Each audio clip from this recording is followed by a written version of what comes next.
and not so positive. Not so positive. Things started out well in the July 30th Leagues Cup matchup versus Monterrey.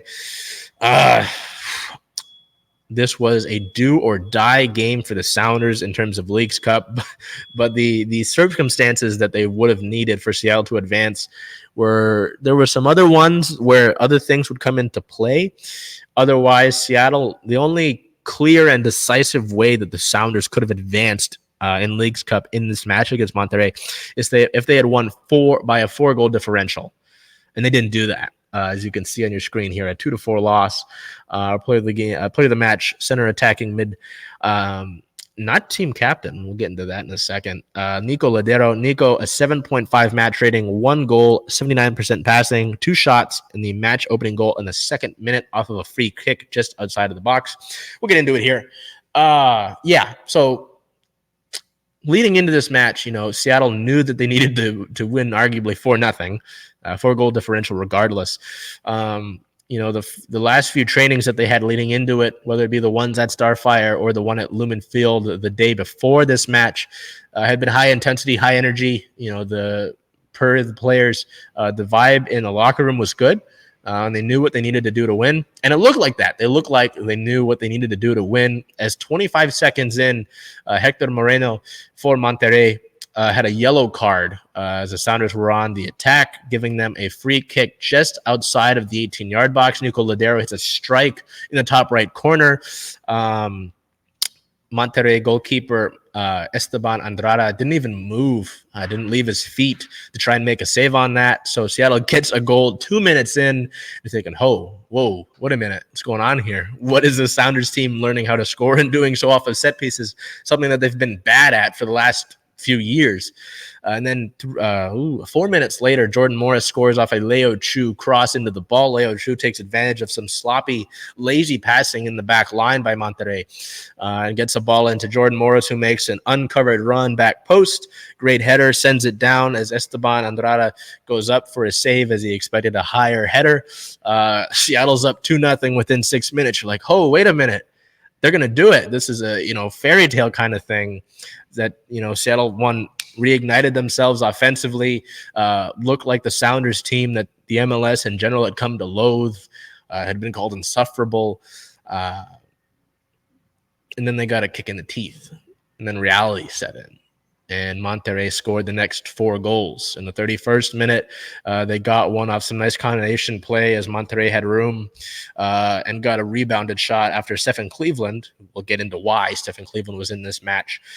Made the initial save, but then the Sounders back line allowed enough space and time for a rebounded shot. So you're like, oh, shoot, okay, it's 2-1. It's still possible, though. 45th minute with 2 minutes into extra time, and Monterrey gets a penalty. Whether that was a penalty or not doesn't matter now, at least. And you go into halftime 2-2. Like, oh shoot, where did all the momentum go? Life had been sucked out. It was kind of a punch in the gut. And then 3 minutes after the halftime whistle, okay, regroup, move forward. We can only do so much about the past now. 3 minutes in, Monterrey scores. And it's kind of like the wheels have fallen off. We're on the type, it's no longer a speeding car or speeding train. We're on the sort of Flintstones car where they're, running to power the thing.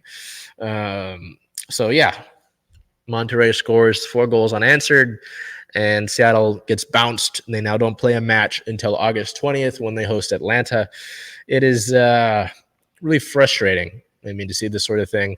Seattle has been really scuttling, kind of stumbling forward since May after they had vaulted themselves to the top of the Western Conference here in the MLS. And now they just kind of look like they're continuing to search for answers. They had that jolt in the first 10 minutes there after that 6-minute goal in the time after that leading into the Monterrey goal in the 31st minute. The Monterrey really kind of settled in. They said, hey, we got to wake up. They're going to score these first few goals in the first, 10 minutes.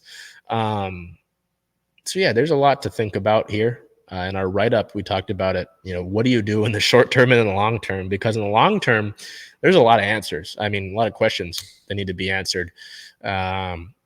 with a lot of contracts that expire at the end of this season, some aging veterans, and where the club wants to go directionally, with this, whether they want to tear things down and rebuild from here, considering you don't have a lot of players necessarily in your MLS Next Pro and just general youth prospects that can start immediately.